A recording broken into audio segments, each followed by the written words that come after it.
સુરતમાંથી ફરી એકવાર અસલી પોલીસના હાથે નકલી પોલીસ ઝડપાઈ છે. સુરતમાં મુસ્લિમ મહિલા અને હિન્દુ પુરુષની ટોળકી મળી નકલી પોલીસ બનીને લોકો પાસેથી રૂપિયા પડાવતા હોવાનો કિસ્સો સામે આવ્યો છે. સુરતના પાલ પોલીસ દ્વારા એક મહિલા સહિત કુલ 2 લોકોની ધરપકડ કરવામાં આવી છે.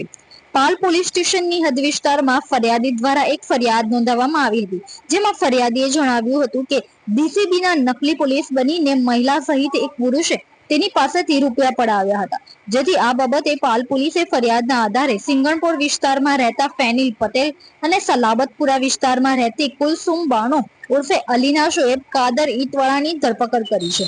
આ બંને આરોપીઓ પાલ વિસ્તારમાં રાહદારીઓને ડીસીબીના નકલી પોલીસ બનીને પોલીસનો ખોફ બતાવી ડરાવી ધમકાવીને મોબાઈલ ફોન તેમજ રોકડા રૂપિયા પડાવતા હતા. પાલ પોલીસે બંનેની ધરપકડ કરી છે. આરોપીઓની પૂછપરછ દરમિયાન પોલીસ તપાસમાં સામે આવ્યું કે બંને આરોપીઓ વચ્ચે છેલ્લા 1 વર્ષથી ગાઢ મિત્રતા છે અને બંને છેલ્લા 1 વર્ષથી લોકોને નકલી પોલીસ બનીને રૂપિયા પડાવી રહ્યા છે. સાથે ફરિયાદીના એક મિત્ર પાસેથી પણ થોડા સમય અગાઉ આ ટોળકીએ તોડ કર્યો હોવાનું સામે આવ્યું છે. હાલ પોલીસે બંને આરોપીઓની ધરપકડ કરીને વધુ ઊંડાણપૂર્વક તપાસ હાથ ધરી છે. તારીખ 12/8/2025 રોજ પાલ પોલીસ સ્ટેશન ખાતે પ્રતિક આનંદભાઈ કારંડેએ ફરિયાદ આપેલી. એ ફરિયાદની વિગતો એવી છે કે 11/8/2025 રોજ 10:10:30 સુમારે તેઓ ટી વિલા હોટલ ખાતે બેઠેલ હતા. તેમની સાથે તેમનો નાનો ભાઈ જેનિસ અને બીજા મિત્રો પણ હતા. તેઓ ત્યાંથી જવા માટે રવાના થતા એક મોપેડ GJ5LM 9113 નંબરની આવેલી અને એ મોપેડ પર એક કપલ સવાર હતું, એક પુરુષ અને એક મહિલા.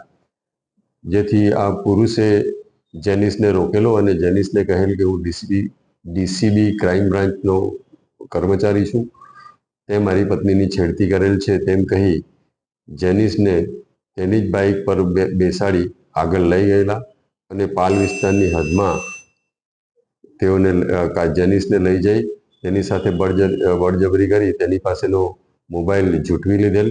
તે દરમિયાન મહિલા પણ આવી ગયેલી. મહિલાએ પણ જેનિસને ધાકધમકી આપેલી અને તેનો મોબાઈલ લઈને જતા રહેલ.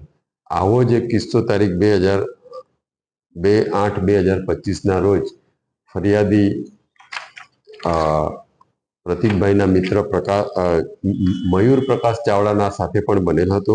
મયુર પ્રકાશ ચાવડાને પણ આ જ રીતના લઈ જઈ ડીસીબીમાં ફરજ બજાવું છું એ રીતની ઓળખાણ આપી તેને પણ લઈ ગયેલા અને તેની પાસેથી પણ તેનો ઓપ્પોનો મોબાઈલ અને રૂપિયા 1000 લઈ લીધેલા. જે બાબતની ફરિયાદ રાંદેર પોલીસ સ્ટેશનમાં દાખલ કરવામાં આવેલ અને તપાસ દરમિયાન આ કામે ફેનિલ નિલેશભાઈ પટેલ, ઉંમર વર્ષ 28, રહેવાસી સિંગણપોર, કુલસુમ બાનુ ઉર્ફે અલીના શોએબભાઈ કાદરભાઈની પત્ની, ઉંમર વર્ષ 26, છલાબતપુરા નાઓને અટક કરવામાં આવેલ છે અને આ ગુનાના કામે ગયેલ બંને મોબાઈલ અને રૂપિયા રિકવર કરવામાં આવેલ છે અને તેઓની વિગતવારની પૂછપરછ કરવામાં આવેલ છે. તેઓ બંને છેલ્લા 1-2 વર્ષથી તેઓ પરિચિત હતા અને તેઓની વચ્ચે ગાઢ મિત્રતા હતી.